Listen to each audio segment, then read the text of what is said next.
Assalamualaikum warahmatullahi wabarakatuh. Pada materi kali ini kita akan membahas mengenai ideologi negara. Sebagaimana kita tahu, tentunya dalam membentuk sebuah negara, masing-masing mempunyai cara pandang tertentu, dan itu sangat berpengaruh terhadap kewarganegaraan. Nah, ideologi-ideologi itu memiliki sisi positif dan negatif. Yang selama ini kita tahu, Indonesia menganut ideologi demokrasi. Yang lebih spesifik lagi, demokrasi Pancasila. Apakah benar ideologi Indonesia itu sudah paling tepat ya menggunakan demokrasi Pancasila? Pada video berikutnya kalian akan melihat perbandingan ya beberapa ideologi-ideologi di negara lain, dan tentunya tujuannya hanya satu, yaitu bagaimana supaya warga negaranya bisa aman, nyaman, dan tentunya sejahtera. Mari kita saksikan.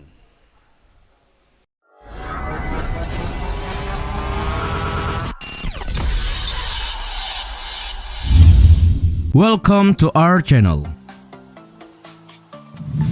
Ideologi berasal dari gagasan yang diusung oleh kelompok mayoritas yang ada dalam suatu negara.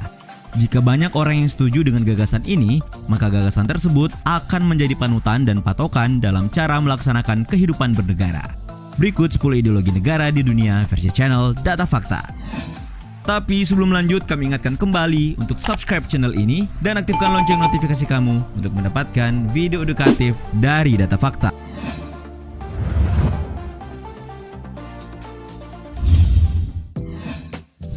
Kapitalisme. Istilah kapitalisme pasti bukanlah istilah yang baru di telinga kalian. Yap, kapitalisme adalah suatu sistem di mana perdagangan, industri, dan alat-alat produksi dikendalikan oleh pemilik swasta dengan tujuan untuk memperoleh keuntungan.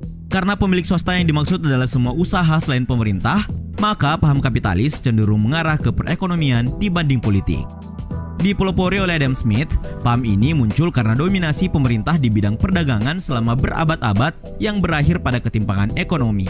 Karena itu, jika ada pertanyaan mengapa yang kaya akan semakin kaya dan yang miskin semakin miskin, maka jawabannya karena paham kapitalisme.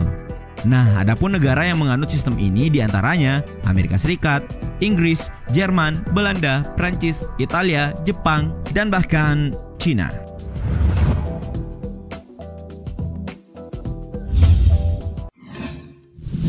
Liberalisme.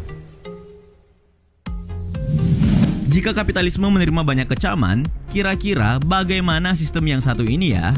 Ya, liberalisme adalah ideologi yang menganggap bahwa kebebasan dan persamaan hak adalah nilai politik yang utama.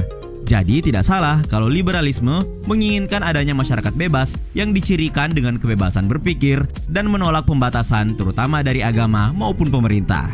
Selanjutnya terdapat 3 nilai mendasar dalam paham ini, yaitu kehidupan atau life, kebebasan atau liberty, dan hak milik atau property.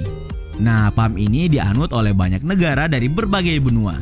Beberapa di antaranya adalah Argentina, Brasil, Albania, Austria, India, Jepang, Selandia Baru, dan masih banyak lagi.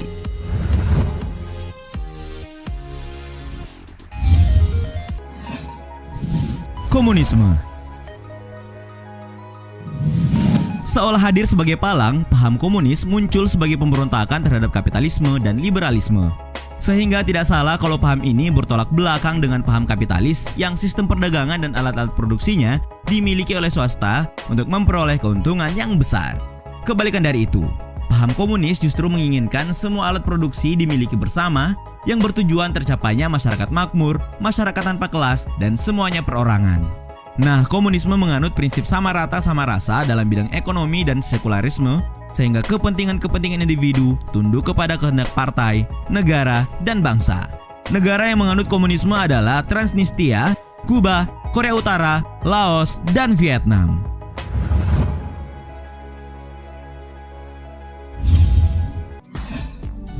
Sosialisme. Apakah kalian pernah dengar istilah sosialisme? Sosialisme adalah paham yang bertujuan untuk membentuk negara yang makmur secara bersama dan membatasi milik perseorangan. Sehingga tidak salah jika pada akhirnya sosialisme memiliki rasa perhatian, simpati, dan empati antar individu kepada individu lainnya tanpa memandang status. Semua aspek ekonomi pun adalah milik bersama, karena itu ekonomi yang dimiliki secara kolektif pun lebih mampu bersikap adil. Nah, layaknya komunisme bisa dibilang kalau sosialisme juga muncul akibat perkembangan kapitalisme. Adapun negara yang mengutamakan kebersamaan sebagai tujuan hidup diantaranya adalah Suriah, Mongolia, dan Venezuela.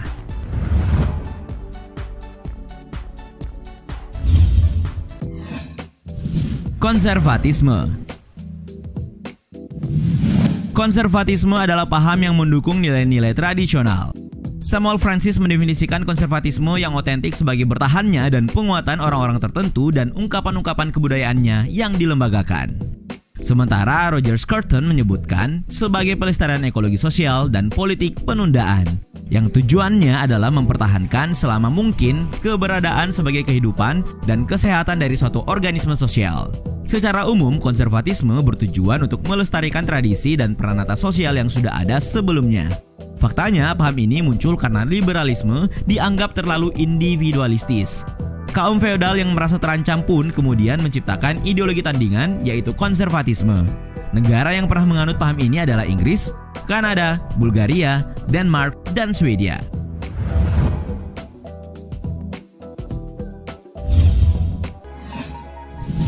Fasisme. Fasisme adalah paham yang mengagungkan kekuasaan absolut tanpa demokrasi. Bisa dibilang bahwa paham ini sangat fanatik terhadap nasionalisme dan terobsesi untuk membuat bangsa lebih kuat, lebih besar, dan lebih sukses. Nah, untuk mencapai hal itu, penganut paham ini akan melakukan segala cara. Dalam ideologi fasis misalnya, massa nggak boleh mempunyai identitas yang beragam dan wajib seragam. Karena itu, fasisme memandang pasukan militer sebagai hal yang sangat penting. Sebab menurut hemat mereka, musuh ada di mana-mana dan musuh yang dimaksud adalah semua ideologi selain fasisme. Fasisme memiliki 4 sifat yaitu rasisme, militerisme, ultranasionalis, dan imperialisme. Adapun negara yang pernah menganut ideologi ini adalah Jerman, Jepang, Spanyol, dan Italia.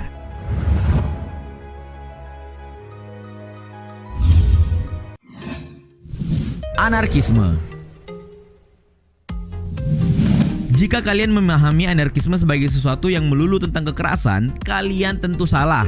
Sebab anarkisme lebih kepada ideologi atau paham yang memandang segala bentuk negara, pemerintahan dan kekuasaannya hanya menimbulkan penindasan terhadap kehidupan sehingga keseluruhannya mesti dihilangkan.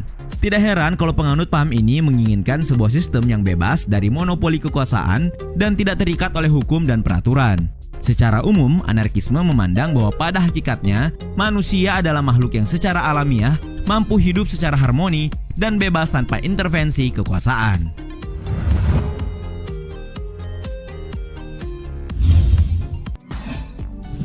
Nasionalisme. Kalian yang mengaku nasionalis seharusnya sedikit banyak tahu tentang makna nasionalisme.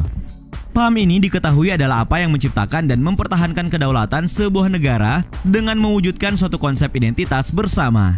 Tujuannya pun jelas, yakni untuk mewujudkan kepentingan nasional dan mempertahankan negara baik dari internal maupun eksternal.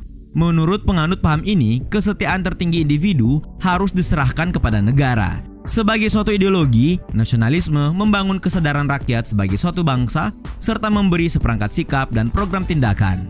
Tingkah laku seorang nasionalis pun didasarkan pada perasaan menjadi bagian dari suatu komunitas bangsa. Nah, adapun yang menganut paham ini diantaranya adalah Inggris, Amerika Serikat, Prancis, dan Jerman.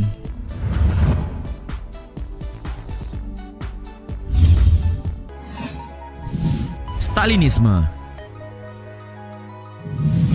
Jika kalian berpikir bahwa Stalinisme masih ada hubungan dengan Joseph Stalin, tentu saja kalian benar. Sebab paham ini terinspirasi dari ideologi politik mantan pemimpin Uni Soviet pada tahun 1929 sampai tahun 1953. Faktanya, politik Stalin di Uni Soviet bekerja dalam pembersihan besar-besaran, mulai dari otoritarianisme, industrialisasi yang pesat, teori sosialisme di suatu negara, serta sebuah negara yang tersentralisasi. Sebagai tambahan, negara yang menganut paham ini menjalankan pemerintahan dengan sistem ekstensif spionase tanpa pengadilan dan politik penghapusan lawan-lawan politik melalui pembunuhan langsung atau melalui pembuangan.